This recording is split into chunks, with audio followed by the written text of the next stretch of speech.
with the Texas Library Association, welcoming you to the second in our Grants and Fundraising webinar series. This is Grant Writing with Jennifer Peters. Just a few tips before we begin. We do encourage people to close other applications. You may experience irregular audio and video transmission. We all like to multitask, but it will be helpful if you close down other applications other than the meeting. However, please feel free to use the chat box in the lower right-hand corner of your screen to make questions or comments, and I will pass those on to our speaker as we go along.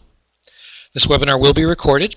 We will send a link to everybody who's registered tomorrow on May 10th, and tomorrow you'll also be able to register or print your CE certificate, which will be at the same website where you registered at www.txla.org/CE. We will include a PDF version of the slide deck along with the recording, and all of that will also be posted at that same website at txla.org/CE if you have any trouble with the download. And now I'm going to turn the mic over to our speaker for today, Jennifer Peters. Thank you, Ted. I am delighted to be here. I want to welcome you all to Solving the Mystery of Grant Writing, Clues for a Successful Proposal. Like I said, I'm delighted to be here, and I hope that I can give you an overview of the grant writing process that helps solve the mystery a little bit. So there's a picture of me. Also, I'm being taped for right now, at least. The goal for this webinar is to really take the mystery out of good proposal writing. Like many grant writers, I fell into it. Most of us don't go to college to become a grant writer. We just kind of get pulled into it. And I kind of had thought that there was some magical class that I would take that would solve it all for me. And what it turned out was I just started doing it. So my background in libraries and grants was that I was a librarian in archives and special collections for many years before I left the field completely and went into nonprofits, and I worked for close to 5 years for a local social services organization writing grants, and I wrote grants that brought in about $11 million over the course of my tenure there. Many of you may recognize me from my next job, which was at the Texas State Library, where I managed the competitive grants program there for about 2.5 years. And I am now the executive director of the Texas Association of Partners in Education, a very small staff organization. And so, like many of you, I do everything. And I understand how hard it can be to add grant writing into everything else that you have to get done in the day. So I hope that I can make things a little bit easier. I have a little trick on the webinar. You'll see magnifying glasses on several, not all, but several of the pages. And if you can keep track of the magnifying glasses, and send me your answer. I will be glad to review a proposal for you for free. My only request is that you don't send it to me the day it's due or the day before it's due. Be cool, please, and give me a couple of days, but I would be very glad to do that. So this is the second magnifying glass that's in the proposal so far, so if you want to keep counting. So next, I want to do just a quick survey of who's here. Ted is going to run a survey for us, and we're going to look at what your affiliation is and what your experience in grants are. So I will let Ted take over for a second. And you're now going to see a poll come up on your screen. This is pretty self-explanatory. Just go ahead and check the appropriate box for your library affiliation, and you'll be able to see the results come up live. And then we'll have another question in just a second. All right, so I'm seeing it's about half academic, half it's like a race, kind of like a horse race. So mostly public, and then some academic. Fantastic. Do you want to run the next one? Okay, it looks again like we're kind of evenly divided, a little bit, people with a little bit of experience and then some absolute beginners. So welcome all of you, even those of you who have lots of experience. So I would encourage people who have lots of experience, if they hear something that they want to comment or bring to the discussion, please go ahead and do that. we all have learned in different ways, and we all have different tips that work. So very glad to have you all. And Ted, you're going to turn off the video is off. All right, so moving ahead. All right, I just want to kind of go over some of the basics of who is giving money out there. I'm not going to focus on how to find funders. TLA is already doing some webinars on kind of the nuts and bolts of finding who gives money. I know Ellen Mutos-Lee from the Regional Foundation Library was here yesterday or earlier in the week, but I will kind of give you an overview of what kind of funders are out there. First of all, I want to go into foundations. Foundations are nonprofit organizations that are managed privately through a board, and they're established to aid charities through grant making. As part of their nature, they must donate at least 5% of their assets each year to charities. So for any of you who ever feel any kind of hesitation or worry about getting in touch with a foundation, that's their job. That's what they're there to do, is to give to money to charitable causes. So you should never feel any hesitation about contacting a foundation. So what is the MO of a foundation while we're on our crime and mystery theme? The MO of a foundation is, if you've seen one foundation, you've seen one foundation.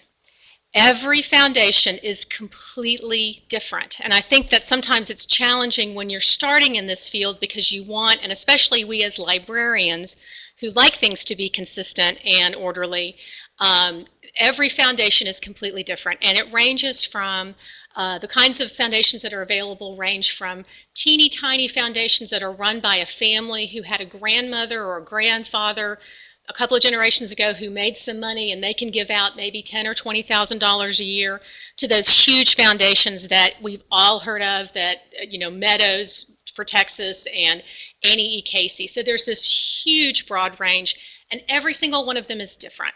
And they all have different interests. Some differences you might find in foundations. Some of them have pre-selected designees, people that they choose to fund, and they're not interested in funding other organizations. And you can find information on how you can find that information on their annual tax return if they don't accept proposals from outside organizations. They have different interests in what they want to fund. Some of them are limited to where they want to fund. Some of them might only be county, a specific county or a region.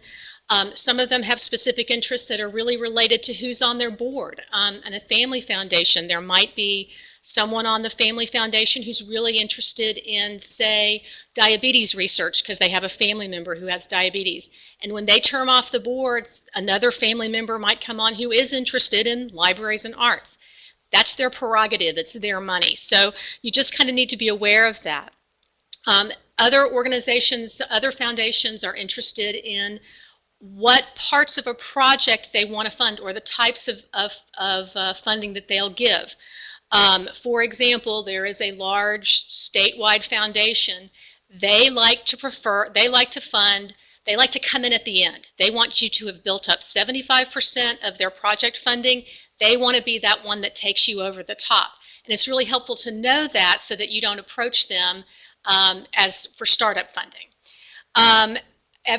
Most foundations have different applications. They all look different. There are a few regional organizations that have come together to develop common applications, but most of their applications look different.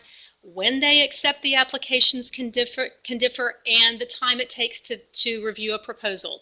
In a small family foundation, you might have the board gets together once a year over dinner and figures out who they want to fund. Some of the larger ones might meet quarterly. It really varies. So, you'll learn about how to find those foundations, but you just also want to remember that a substantial number of the smaller foundations don't even have a website. So you can use online databases to find them, or you can access their publicly available tax returns for guidance. So moving on to corporate giving, there's a whole range of funds available through corporate giving. Some corporations set up their own foundations, which would have similarities to the private foundations we just discussed. Some of the corporations give money directly. There are employee matching grants. their sponsorship opportunities, and employee involvement. The MO of corporate giving is they want to know what you can do for them. Corporate money often falls into their public relations department or their communications division. So it's part of what they do to enhance their name in the community. And that is neither good nor bad. That's just the way that it is. So they might only have an interest in funding organizations where their employees live and work. And you see that phrase over and over again in corporate giving. So if you've got a big industry in your community or a small industry in your community, keep that in mind. And if for those of you from the smaller organizations, we discovered that there are some train company foundations, and they give to the small little companies along their tracks. So that's a possibility. So when you're approaching a corporation for funding, they might ask you for a publicity plan. Where are you going to put their name? Where are you going to show that they have given you money?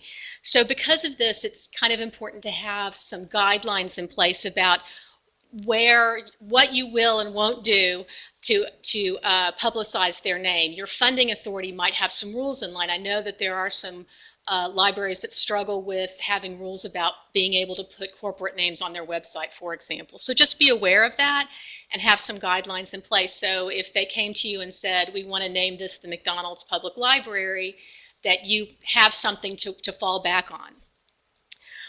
Corporations are a good source of funding for events. So if you make them a sponsor, put their logo on a poster or a program, maybe give them 2 minutes to say something at the beginning of an event, that's often a good source of funds. And some will require that you have company volunteers to have some connection to what it is that they are funding. So if you have a project that could use volunteers for a day, say, I don't know, a beautification project, that might be a source of funds. Alternately, you might get an employee to sit on your board, which could be a great source of expertise for you. Imagine having a volunteer PR person who would be willing to put some time into doing programming, doing some PR on behalf of your library. So if you have a company in your community, talk to their community relations department about opportunities to promote volunteer projects in your library. The next source of grant funding is government or public funding. This could be local, it could be state, it could be federal. This money is a little bit different. It's usually tied to very regular grant cycles, and there are very specific funding priorities that are tied to local, state, or federal rules and regulations. So in many cases with government funding, these are grants that are funded to promote a public purpose. And it's been a public purpose that's been voted on by a legislature, whether it's up in DC or here in Austin, and they are saying we want these things to be funded. Finding with public funding, you have a little bit less flexibility for innovation because you really have to stick closely to what those guidelines are. And you need to build in time for more rigorous reporting. These are, after all, taxpayer funds, and so the amount of reporting that you need to do both for fiscal matters and for program matters is going to be a little bit more details. So the MO of public funding is follow the rules. There will be very specific and lengthy sometimes guidelines about what can and can't be funded, and you will need to know about that. The money comes with strings attached. The funding priorities drive what gets funded. Does it fit within those priorities? When I was at the State Library, I sometimes would joke, this might be a great project, it might solve illiteracy as we know it, but if it doesn't fit in the giving guidelines that we've set out, we can't fund this project. An advantage of the government funding is that you usually can get larger amounts than foundations and corporations give out. Also be aware that deadlines are hard because they are tied to funding cycles that the organization may have no control over. For example, the state budget year or the federal budget year. So it's just a little bit, comes with more restrictions and more strings attached. So, next step, building your case for writing a proposal. Before you do anything, it is so important that you've got to have a plan in place. You've got to start thinking about what is it that I want to accomplish with grants. the most important thing that I think above anything else is you've got to think, what is my library's mission? You've got to think about what are your library's short-term and long-term goals. What does your community need specifically, and what does your library need specifically, and how does that tie to the community need? The stronger case that you can build for the importance of what you're doing to the community, for the benefit of the community, the stronger your proposal is going to be. You might want to think about what projects are you looking to fund.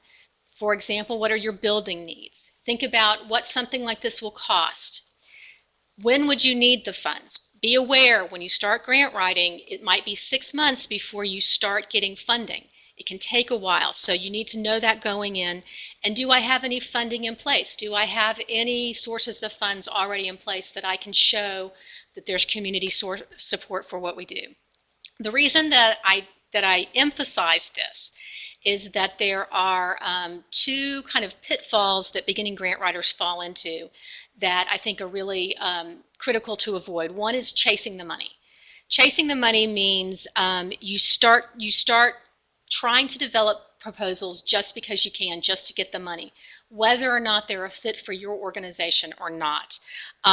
You don't want to get a grant just because you can. You want it to be meaningful to your community. Otherwise, the work it will entail on your part, and a grant really does entail extra work, will cause you a lot of grief, and it won't benefit your community. You know, example I saw of that was a year or two I saw a grant going around that it provided programming for poetry, a specific poet, like a program to do some specific poetry. If that's not something that's going to be meaningful to your community, that would not be worth pursuing. The other thing that organizations face when they are sometimes looking for grant money is they have what's called mission drift, where they start losing sight of what it is that they want to do, what it is that they need to do, and what is the value of what they're doing, again, because they're looking for money. So really, as you're looking for grants, as you're coming together, it's about finding a fit between what you need and what funding is available. Don't try to force a fit. It is so obvious to a proposal reviewer if you're trying to shoehorn a project into something that doesn't fit. If I have an exercise for those of you who've looked at the handout, I would recommend that y'all download it at some point, but we have an exercise tied to this particular slide where you just take 5 minutes, and I know it's hard, I know we are all trying to do everything, but to just take 5 minutes of some quiet time and sit down, you know, what are the things that you need for your library? What are your most critical needs above and beyond your usual day-to-day activities? And when I say that, it's because most funders you're not going to find a lot of grants that fund your general operating day-to-day expenses. Most funders are looking for something above and beyond what you're doing already. And I also have to say, because I got this answer sometimes when I was doing presentations on grant writing before, when you're asked what are your needs, everything is not the answer. Part of what you have to do is think about and plan and really start to prioritize what it is that you need. So, moving on as you're working on your proposal. As you gather evidence, you want to make sure that you have a copy of the application guidelines from the funder. Again, because as we were discussing, if you've seen one foundation, you've seen one foundation, the guidelines can vary considerably. It might be just as simple as send us a letter describing your request. I've seen those. We all wish that they all looked like that, but they don't. Sometimes, especially if you're looking at public funding, it might be 40 pages. Guidelines just range, and you just need to look for them. Most likely there's going to be something that you can download or find it in their tax return. So my advice to you is read the guidelines carefully. Ask yourself the following questions. Is my library or friends group eligible to apply? There are some foundations who will not give money, for example, to anything that receives public funds. We might question that, but it is their prerogative, it is their money. Does my project fit with the funder's funding goals and funding priorities? Again, we're looking for that fit. Do I understand the funding cycle? What's the deadline? Some funders are loosey-goosey about deadlines, some are not. My goal as a grant writer was always to get the proposal in on time, and I never did, in fact, miss a deadline. Is the amount that I'm seeking within the funder's giving range? If you ask for $200,000 from a foundation that only gives out $20,000 to $25,000, that's probably not going to get funded unless they've specifically told you ask for $200,000. Am I clear on what parts of the budget the funder funds and doesn't fund? Some funders will let you build in admin costs, kind of general operating costs. Some of them will not. Some have very strict, some of them really want you to do just the project only. And we're all on the lookout for that great foundation out there in the sky who gives unrestricted funds. There's a few of them, but not very many. Do I understand where to find all the application components? Is there a word or character limit for the proposal? I can say that when I was writing grants, it used to make me just bang my head on the wall with frustration when there were word or character limits.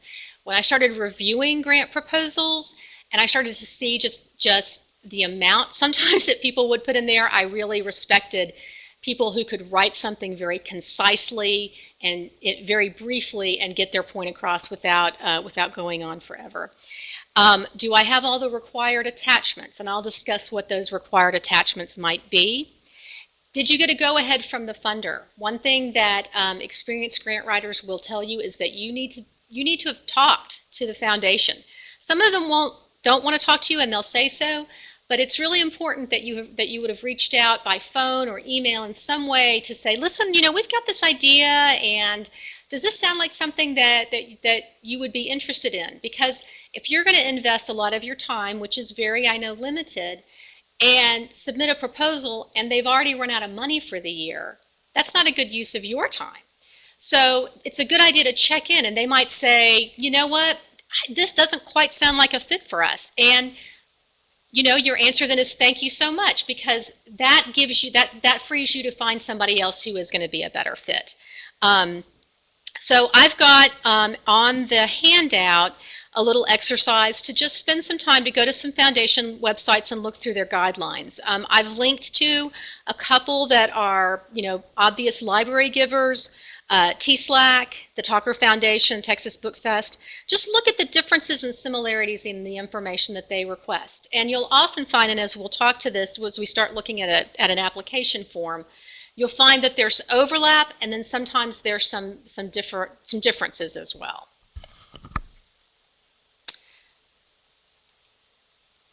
So moving on.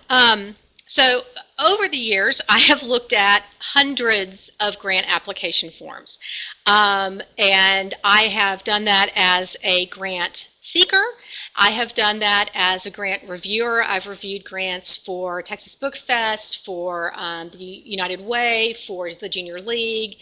Any opportunities I've had to take this to get this experience, I've done. And then also when I was at TSLAC, I sat in on the meetings where where proposals were discussed. So over the years, they're just all different, and every funder does things a little bit differently. But I would estimate that in about 80 to 90% of the applications I've seen, they ask for the information in this table here. They might term it a little bit differently, or they might combine one of these two categories into one section. But in general, you should be prepared to talk about the following sections in a proposal. And remember that part of grant writing is being flexible. And so the more you look at proposals, you'll see that, someone might call it, for example, needs assessment in one, another one might call it community problem in another. But when you read kind of the description of what it is they're looking for, you'll say, oh yeah, that's the needs assessment, or whatever you choose to call it. So the rest of my presentation is going to be discussing each of these sections about what it is specifically that they're looking for. So moving on to the executive summary, sometimes called the abstract. An LOI is a letter of inquiry, sometimes called a letter of intent. This is the brief introduction of the project. It might be a sentence, it might be a page. It kind of depends again on what the funders are wanting for. This is just where you take everything about the proposal. Think of it as the elevator speech of the proposal, if y'all are familiar with that term. This is where you say what you're going to do at a glance. I will tell you that it is sometimes the first thing that's read by the reviewers when we're reviewing grants, and you've got, you know, all 30 of them in your pile, and you're just kind of quickly flipping through to see what's there. Reading that first thing is kind of gives you a sense of what's out there. So I would say that it would behoove you to spend a little time on it, so that as you're coming back, as a reviewer is coming back, they, you know, kind of mentally note, oh, that one looked good. That's just, you know, something I would recommend. Sometimes it might be the only thing that the higher up in the organization see. You know, the grant officer might pull all of those together into a little synopsis and deliver it to their boss. So it usually, again, it's a snapshot, what you want to accomplish at a glance. And I'm going to talk about on most of these pages things to avoid, and these are things that I've seen in proposals that have not been successful. So one thing that I've seen a lot, and I will totally plead guilty to it myself, is cutting and pasting, just cutting and pasting it out of the rest of the proposal. Because when you're reading the proposal, when you're reviewing it, we see that this was cut and pasted. So if you can just spend a little bit of time, and usually wait till the end until you've got everything down and everything on paper, and then just pulling it out, that would be the best thing to do, is just spend a little time on that. The next thing that you will often asked to provide is a description of your organization and its mission. When I say, can you answer the 5 W's, this is boilerplate information, the who, what, why, when, and how of your library or your organization. The good thing about this, it's hard to write the first time. The good thing about it is once you've written it, you can pretty much cut and paste it into other proposals. You know, you may have to edit it here and there to make it more of a fit with what the funder's going for, but once you got it, you got it. And so it's a good thing to spend some time on. So something else that can go into your organization description and mission is some description of successful programming that you've done in the past. If you've ever received any awards, or if you have some significant accomplishments. This is not the place to be modest. This is where you want to talk about how great you are and why you stand out from all the other proposals that they're reading. And what are your ties to the community? Do you have any partnerships in place? This is something that we're seeing more and more, that funders really want to see that organizations are not operating in silos, but that they are doing good work for the community in collaboration with other organizations. So things that you want to avoid when you're writing your organization description and mission is assuming that the grant reviewer is familiar with your community. This is especially true if you're writing for something that's going to be reviewed for the state or a federal proposal. This happened frequently when I've seen in state grants, where the proposal would say something like, you know, as you know, since the plant closed, we've had high unemployment, and I don't know where the city is in Texas. I don't know what county. I don't know anything about what the industry is there. And so don't assume that the reviewer is going to have time to be looking this up on their own. There's going to be some who will say, oh, that, you know, what does that mean? But a lot of times they're just going to be rushing through these. So if you can have something that says such and such town is located in such and such county in this part of the state, our primary industry is this or that, that kind of thing is really helpful for placing your community. And if you've got something that makes it stand out, if you have, Potato Day, something like that that makes the community stand out and will be something that the reviewer remembers, it can be really helpful to your proposal. One thing that you want to make sure that you do is that you tie your organization description to the mission for your project. So, you know, if you're talking about what it is that your library does, and you talk about how many children your library services, and your proposal is really geared toward retired people, it's not going to connect, because one of the things that's really important about proposals is that they are cohesive, that you are building a case for support that's cohesive and makes sense logically. The other thing that you want to avoid is just describing yourself as so pitiful that the funder will wonder if you even have the capacity to support the project. Funders want to fund winners, so they want to fund something that they believe is going to be successful, and you want to show that you are engaged in your community, that you're enthusiastic, and that you're doing good work even in trying financial times. Another thing that you'll be asked for, and sometimes this is built into the organization description as well, is a needs assessment, but sometimes it's separated out. So here's where you want to address the community problem that you're trying to address, and I'm going to stress that again. Describe the community problem that you're trying to address. So it's much more compelling to tie the project to the community and not to the library.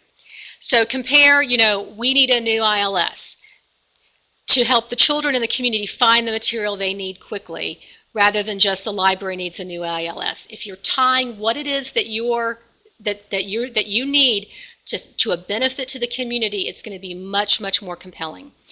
As you're building this, use up-to-date qualitative and quantitative data that's available to support your description of the problem. You might use census surveys, data. I had one librarian once who got really bogged down because she said, well, the last census was done 10 years ago. We don't really have up-to-date information. As librarians, we have access to the most recent information. Nobody else has anything any more recent. So use what's available. Use the best information that you can. But don't go overboard. Another thing that we as librarians do is, because we're used to providing all the information that people need, we sometimes go overboard with providing information. Be critical and be thoughtful about the information that you provide. One thing that I did when I was grant writing was I would keep a file of both electronic and paper. If I stumbled across data on my community that I felt, oh, this might be interesting to use for a proposal sometime, I'd save it so I could access it easily. Be prepared to talk about other efforts in the community to address the problem, or if you're the only person doing that, that's great. Be able to describe your target audience with demographics, numbers, and geography, and be able to talk about why you. Why are you the best person to address this problem? As you are doing this, the things that I would recommend avoiding is using many or some to describe the problem. Many people have expressed a need for, or we think that some people would like this. That is not as compelling as being able to put some numbers in it. And as I mentioned with your description, not relating the need to the project that you're proposing. So as I said, if you talk about how many children there are in the community and your proposals for retired people, that doesn't make sense. But if you can talk about high levels of unemployment and then a project to purchase materials so that folks can start their own business, that holds together. And again, you want to avoid making the issue seem hopeless. Obviously, we can't solve unemployment. We can't solve illiteracy, but it's all about tone. We want to be hopeful, competent, and well-planned. And then moving into the project plan. I have to say that as I've been reviewing proposals and looked at proposals and writing them, this sometimes can be the hardest part of your proposal. Because this is the part where you put down everything that's in your head about the project down on paper. This is where you put down the nuts and bolts. And the part of it that's difficult is because in your mind, as the expert on your library, you're making assumptions and logical jumps based on your knowledge of the library and the community, but the reviewer, who might be from out of state or out of town, may not see that. For example, you might assume that an after-school program is a great project because you're, down the street from a school. But the reviewer might not know that unless you specifically say, we're one block from such and such elementary. So they may not make that intuitive leap that comes naturally to you. And sometimes you may feel like you're stating the obvious when you're doing your project plan, but trust me, the more detail you can put in and the more you can break it down, Yes, I just had a question that came in. Is instead of many or some, is it better to be more definitive? Absolutely. You do not necessarily have to be scientific. We'll talk a little bit how people get sometimes bogged down.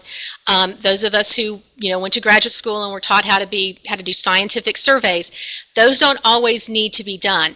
It might be just a matter of having some surveys out for a week, and you can say, we did a survey of library patrons, and 35% of them or 75% of them said, boy, they would really like a new database. So yeah, don't use many, don't use some. If you can put any kind of numbers on that, even if it's just an informal survey, that can help strengthen your case. So at the project plan, you want to start at the very beginning and describe every activity that's in place through the very end. I know that's hard, and it's really hard to put down on paper. That's why I said this is kind of the hardest part. But it's the who, what, where, when, and why. Things like how you're going to attract your target audience. Why did you choose this particular methodology over others? Is what you're doing innovative or replicable? Is it innovative to you? Did you read about it somewhere and you said this is perfect for our library? You just got to get everything down so that the reviewer can see that you have thought the project through from beginning to end. So the things that I would recommend is try to avoid assuming that the grant reviewers are going to make connections that aren't explicitly stated. The more obvious you can be, the better. As I mentioned before, not tying this project to the needs that you've identified, I just saw that so many times that you just want, you're building something that holds together logically. And then squeezing more than one project into your proposal. Going into a great deal of detail, we need this and this, and we're going to do this. By the way, we also want that. If you can really focus in on one thing, that is going to strengthen your proposal. Project impact. This goes right back to your needs assessment, and this is where you're trying to show what your impact of your project can be. And this is sometimes you'll find this lumped together with the plan, but again, sometimes it's separated out, so just be aware of that. This is different than the project plan, which are the nuts and bolts of what you're going to do. This is what you expect to see as the result of putting the plan in place. Sometimes it's not how you do it, but what you expect to see as the result of it. Sometimes this is goals and objectives. It's listed as goals and objectives. I know that I have read 40 bajillion definitions of goals and 40 bajillion definitions of objectives. Go with how the funder defines them. If they do, if not, just do your best. Go with your gut. Don't get bogged down. Is this a goal? Is this an objective? Just kind of go with what feels right. In general, goals are your broad statements of what you're going to accomplish. They're operational, specific things that can be measured. And the objectives are operational, specific things that can be measured. So you want those to be SMART, specific, measurable, achievable, realistic, and have timelines. The things you want to avoid is, again, we're going back to that generalities on numbers served. Many people will like having the new furniture. How many? Is very frustrating. Provide an estimate. And an estimate, if that's all you can do is an estimate, that's great. But try to avoid these generalities about many or some. It's frustrating because it doesn't give a sense that you have an understanding of how many people are using your services or your libraries. And avoid overpromising results. Be realistic about what you can and can't accomplish. You will be asked for a timeline in many cases. And this is really it. You're essentially just taking that project plan that you wrote, and instead of doing it as a narrative, you're restating it, just using it by dates. It's usually broken down. It's just based on when events will occur. So you're just describing your activities in brief and mapping them out against a monthly or at the most quarterly timeline. You want to make sure that it covers the entire funding period, and it might include activities that are not part of the grant but will show the funder, okay, this is part of the entire project. And remember that this is your best guess as to when things will occur. Most funders and grantors will understand that this is just your best guess and that delays happen, and sometimes things happen faster, and sometimes you won't necessarily be held to, wait a minute, you said this was going to happen in May and it's June 1 and it hasn't happened yet. There's a few exceptions to that, but in general, most funders understand that this is just your best estimate. So the things to avoid, and I saw this several times, I would see this in a proposal. We expect to complete the project during the period of the grant. That really doesn't say anything. Really, it's about taking your project plan and then just reorganizing it by the dates that you think it's going to occur. So also avoid, being vague on the project activities due to the assumption that the reviewer has fully grasped the project plan. Don't ever think, oh, I already covered this. They'll remember this from 2 pages ago. Remember that a lot of times that people who are reviewing these are kind of doing these more rushed than they wish. And so anything you can do to be clear and to restate things is always helpful. And then another thing to avoid is not building up in the time to ramp up the project activities if new. Your rules aren't going to change for hiring people. If it takes 3 months to get it through all of your city bureaucracy, that's not going to change with the grant. So make sure you've got that built in. The next piece is staffing. You will be asked about staffing. Essentially, this is just who's responsible for the project. Why are they qualified to manage it? Make sure to include things like the name, the full title, qualifications, experience. I have seen proposals that say, I will do it, and I don't know who I is. So, you want to say, this is so-and-so, and they've been in the library for this many years, and they've done this programming. Be aware to talk about what piece of staff time will be funded by the proposal. Some funders will let you build in, say, this is going to take 10% of my time next year, and so they'll fund 10% of your salary. You have to be careful for public libraries, but just be aware of that. Will you be hiring new staff for this project? What are their job duties? You might sometimes be asked to come up with a job description. Again, remember, that's your best guess of what a job description is going to look like. Funders are going to be aware that it's probably going to look a little different after it's been through the city HR department. But your best estimate of what that job description is going to look like. You will also be asked to create a budget. And I have to say that when I started grant writing, I was terrified of the budget because I'm not a numbers person. And it took me a while to get my head around it. This, in many ways, it's actually the easiest part, because this is just where you are stating how much it's going to cost. You're taking that project plan that you spent so much time writing in narrative form, and you're just restating it in financial terms. Okay, staff time, it's going to cost this much. I need to buy these books, so they're going to cost this much. And I have to tell you that I have heard funders say that this is the part of the grant that they read first. So some people do, as I said, that LOI, but some people, the budget is where they flip to first before they go anywhere else. So with the budget, don't get too worried about it. Ask for what you need. Go back to those grant guidelines to see what can and can't be funded. Think in terms of what your total project budget is versus what you're asking the foundation or the corporation for. It might be different. Your total project might be, $100,000. You might be asking such and such foundation for $20,000. So be aware of that. And just go through all your planned activities. Remember, like I said before, this is your best guess of what the cost projection is going to be. It may change, things may be a little different. Most funders understand that. I would recommend using a spreadsheet and make as many notes as you can, not necessarily for the funder, but for you, because if you get asked 6 months later, why did you pick this number? It's going to be really helpful if you took the time to say, oh yeah, okay, I got this because it's 6 times this number times this, because you will have forgotten. And if you get the grant, you will have forgotten how you got those numbers. So keep a spreadsheet for your own use. And again, be aware to be able to justify how you came up with that number, that you didn't just pluck it out of thin air, that based on your knowledge and expertise that you are projecting that this is how much it's going to cost. And sometimes that's called a budget justification. The level of detail on that can vary enormously, as we said, because there's so many different kinds of applications. If you are submitting a proposal for public funding, you spend some time reviewing their funding guidelines on allowable costs. This is something that's really big in public funding, less so in private funding. So avoid inflating costs and underestimating costs, and avoid putting in expenses that aren't directly related to what it is that you're trying to do. Don't put in, hey, we're going to buy some science fiction books with this. Again, what you want is every piece of your proposal to hold together, that it forms a cohesive case for support.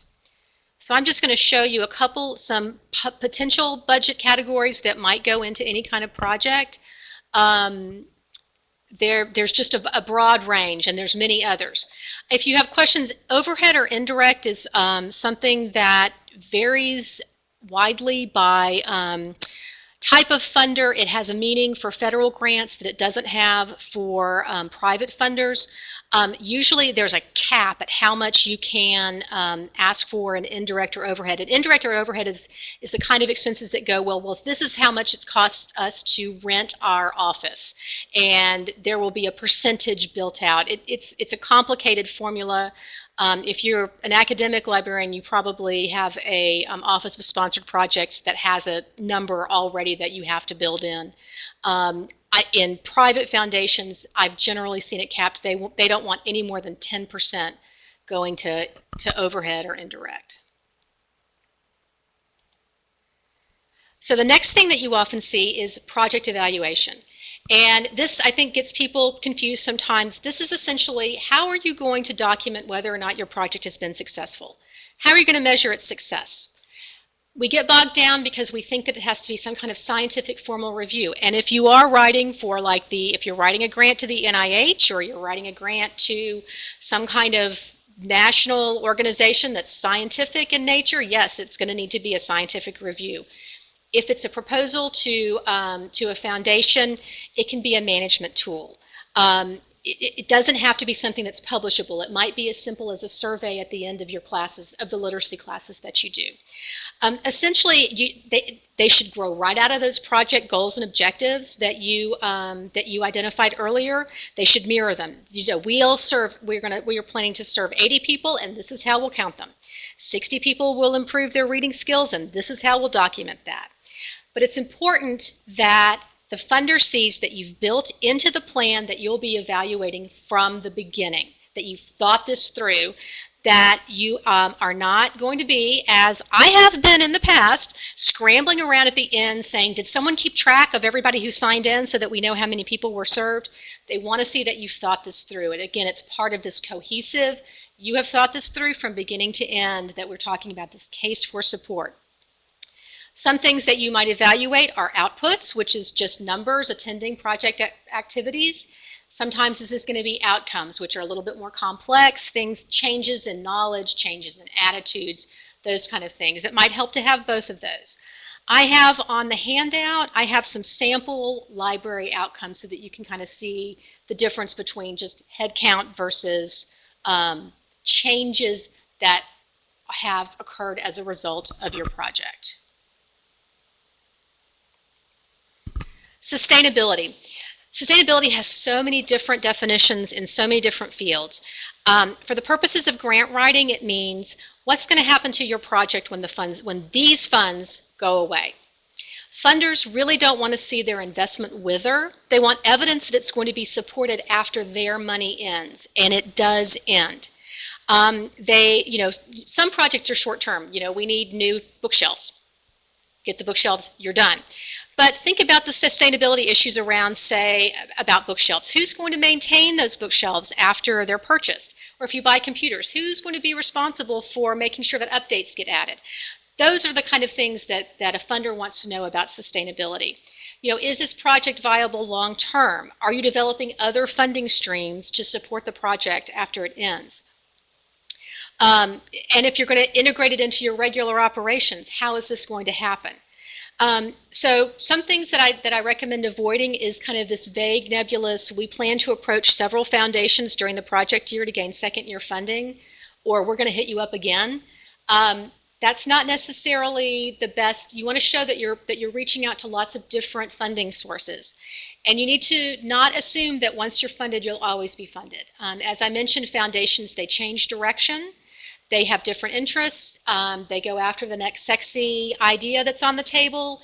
And so don't always assume that, once you're funded, that it's always funded. So, and it's not a bad thing to think about. If you think this is a valuable project for your library, if you think this is meeting a community need, be thinking about where it's going to go in another year, another 2, another 3 years. If you really think this is something that your community needs to do, and it's not just going to wither away at the end.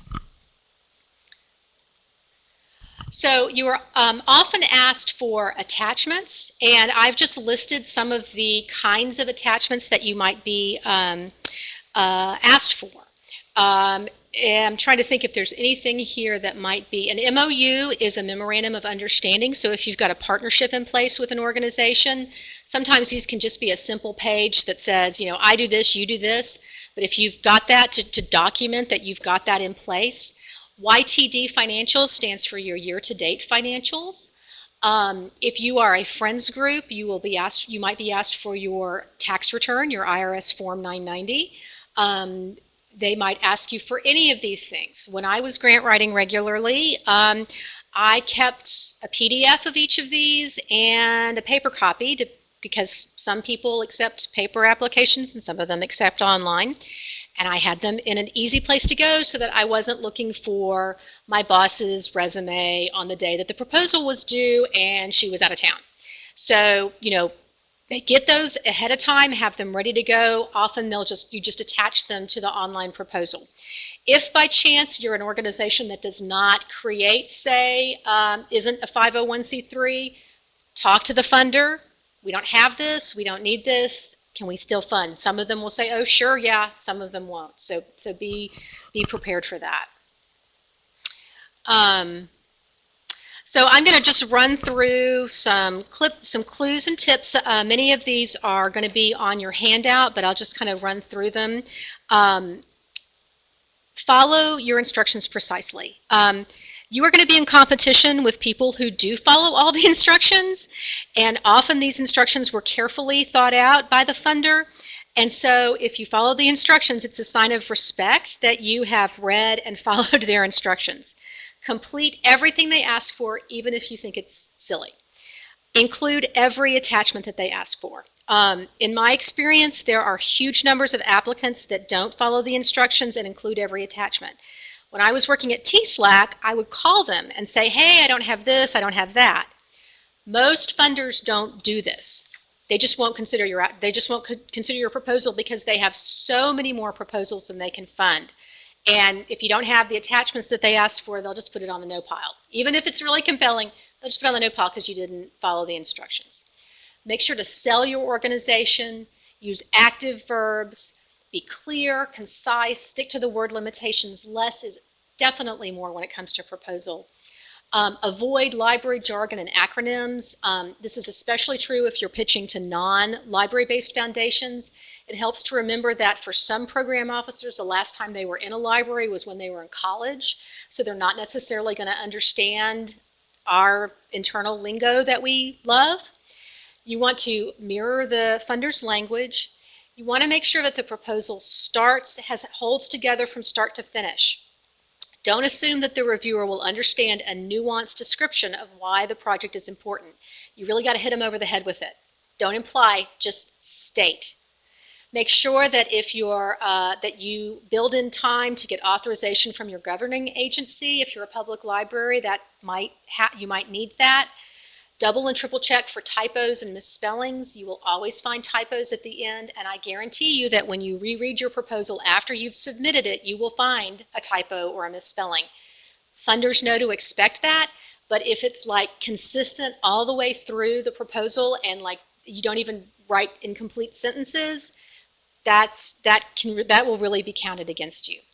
I sometimes would ask a colleague or a friend to read the final draft, someone outside the library world. They're going to be able to see those things in your head that you made sense to you logically but didn't get put down on paper.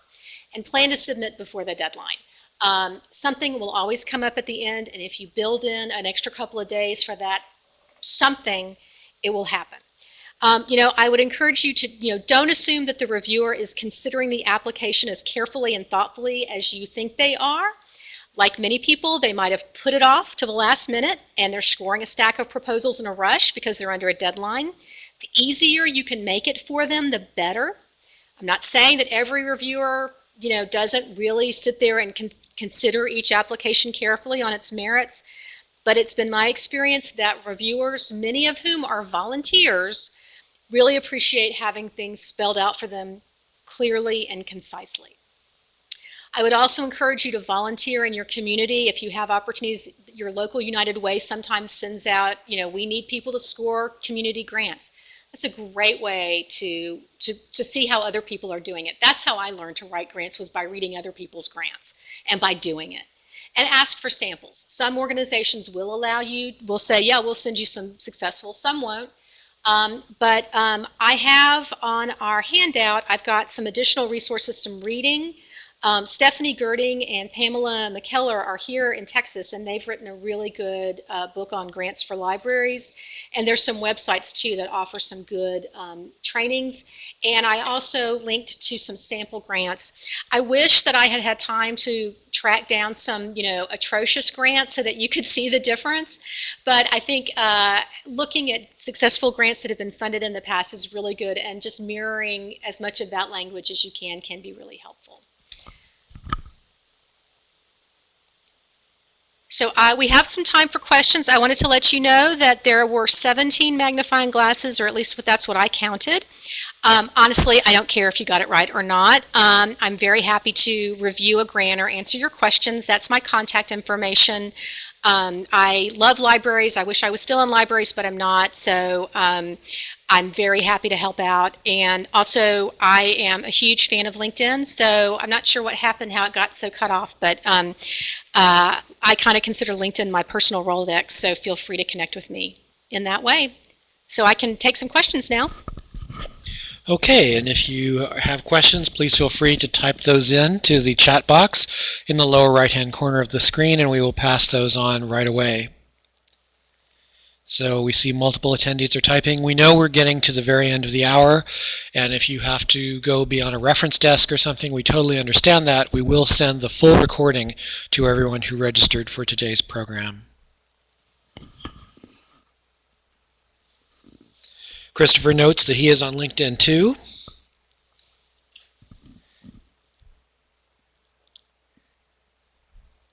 And as people are typing their questions, I want to also add his thoughts that this was a great program. Annalisa asked, any tips on behind-the-scenes networking? Absolutely. There's another one of the great funding rules or things that people live by is people give to people. So I would recommend that you go to as many community events as you can. Go to events where you know that there will be funders there, and events where there are other organizations who receive funding there. That little tip I told you about, the foundation I heard about that wants to give that over-the-top funding, we had submitted a proposal to them previously and had not been funded, and we happened to get that little tip from a colleague at a fundraising event. And so when we built the next grant, we absolutely made it hey, this is an over the top, this is going to get you, and we were funded for, it was something like $250,000. So as much networking as you can with other funders. If you have an association of fundraising professionals organization in your area, I would recommend going to those, and I would also just go to as many events as you can, introduce yourself, put them on ask them, and then get them on your mailing list, just so they're aware. Reach out to them, call them, say, can we go out to coffee? I want to find out what y'all are interested in funding. That's what they're there for. That's their job. They should be. Sometimes they're hard to get in touch with, but their job is to talk to potential organizations for funding. Kind of a follow-up on that. Ron asked, should we ask the funder about whether we need matching funds or only look for it in their information? I'm a big fan of talking to the funders, again, because there's so many things that might not be on their website, and they might not have a website. Call them and say, if it's not in the guidelines, say, listen, matching funds are always good. They're not a bad thing to have. No one's ever, I think, going to count against you for having matching funds. Although, again, I will say, if you've seen one foundation, you've seen one foundation. I would talk to them. Say, if it's explicitly spelled on the guidelines, great. If you have a question, call them, email them, talk to them, and ask them. Kimberly asks if I'm looking at funding for ebooks, which would be a yearly membership to Overdrive to be in the consortium. Is it reasonable to ask for 3 years of funding or just 1 year? Most funders only fund for 1 year at a time, but it depends, and I would talk to the funder and see if most funders only like to fund 1 year at a time. That's been my experience, but again, they are all different. Follow-up question from Ron. How do we work with multiple funders on a single project? Should they know about each other, and if yes, know their names? Absolutely. Just as we as Librarians Network and nonprofit leaders or network, funders network, and they know each other and they talk to each other. So if you are, there's no harm in saying we are also approaching this organization and that organization. That might be where you break down your project. It's a hard one. It's always a challenge, I think, to, do we ask these 4 groups for $20,000 when all we really need is $20,000? I think it's helpful to be honest, being as honest as you can be. And if you, by chance, got all 4 grants, then you could expand the project and tell them, hey, we can expand the project. It's a challenge, and this sounds funny, but it always worked out for us at the organization I was working for. We always got the funds we needed, and we were always, the important thing is honesty. And he also asks, if turned down, should we try again the next year? Absolutely. Absolutely. Most of them will, foundations get any funder gets so many more funder proposals than they can fund. And the more that you're in front of them, I have written proposals where the 3rd time was the charm, or the 4th time was the charm. The thing is that it's about building that relationship. So it's important, if you do get turned down, do not call them and fuss at them. Do not call them and try to make them feel guilty. Call them, say, we were disappointed. Is there anything that we could have done differently? Listen to what they have to say. They might say, you know what, we don't discuss that, and you can say thank you. But we'd like to try again next year, and they'll say absolutely, or maybe they'll say, you know what, our funding next year is really going to be all about this. So it's it's continuing that relationship, and sometimes I almost feel like they get tired of you, and so they just give you the money to go away. So keep trying. Often they'll say they won't accept a new proposal in the same year, but they'll accept a new proposal in the next year. Laura remarks that she has found some educational foundations only want to fund teachers rather than librarians. Have you found this to be a problem? Educational foundations are relatively new, and they are tending right now to follow the same model, which is the teacher grants. And so I think it may be that they are just not yet aware, and so they're following. They've created their education foundation based on they've used best practices from other education foundations, and so they just haven't kind of opened up their funding yet. And so again, I think it's about maybe going and talking to them and saying, listen, these projects seem to really, really fit with your mission, your foundation's mission of doing this. How can, and it may take a while, it might take a year or 2 before they open it up, but I think building that relationship and talking to them can be really helpful to having them kind of open up their head about what they choose to fund. Thanks so much. And she comments, good advice, thank you. And we have lots of compliments for you from the people in the audience. Seeing no further questions, and because we are out of time, and Laura says, Jennifer, you are awesome. Of the bazillion webinars I've attended by various vendors and organizations, this is the most informative, best organized, and most effectively presented. Thank you from Brownwood, Texas. That's great. Thank you so much, Laura. As people continue to type, I want to point out that we have many other grants and fundraising webinars coming up. Next week on May 14th, we will have Friends of Large Public Libraries, Best Practices for the Friends, and that will be presented by Tim Staley of the Austin Foundation. On May 15th, we have grants available from IMLS, the National Institute of Museum and Library Services, and they will be going over their available programs. On May 16th, leaders from the Friends of the Alpine Public Library will talk about best practices for small public libraries. Then in the following week, on May 21st, we have representatives from the Talker Foundation, who has a brand new interface for their grant applications, and you'll want to check that out. On May 29th, we have a special program, Grants Research, with the Grant Station folks. That is a special database that's available at a discount for institutional members of TLA. And then we wrap up on May 30th with Grants Management by Laura Browning from Louisiana. That should be a great program. What do you do after you get the grant? If you are watching the recorded version of this program, I want to add that you can get continuing education credit by answering the following 3 questions and sending them to me at tedw@txla.org, and you'll receive approval for a CE certificate within 72 hours. If you are watching the live webinar now, you do not need to answer these questions. Your certificate will be available tomorrow. The questions are: name one of the 11 parts of a typical grant application according to our presenter, Jennifer Peters. 2, name one of the potential budget categories. And 3, name one of the 12 attachments you will probably need to send with your grant application. And this is just to make sure that you've gone through the program and that you've attended.